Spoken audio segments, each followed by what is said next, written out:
So when we when you ride a bus from Manila, you go down sa Bangar Church.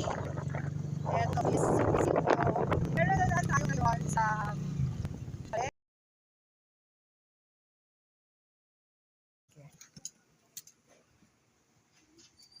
So nandito tayo sa palengke.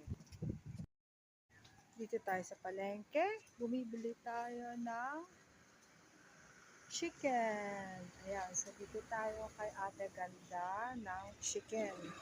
Ito, anong pangalan ng tindahan mo, ate? So, ito ay fried chicken. So, bumibili ako ng tinapay dito sa palengke after ko bumili ng manok doon sa Letty's. Ang gaganda ng mga babae dito. Lahat na pipintas na... Ano, magkano po to?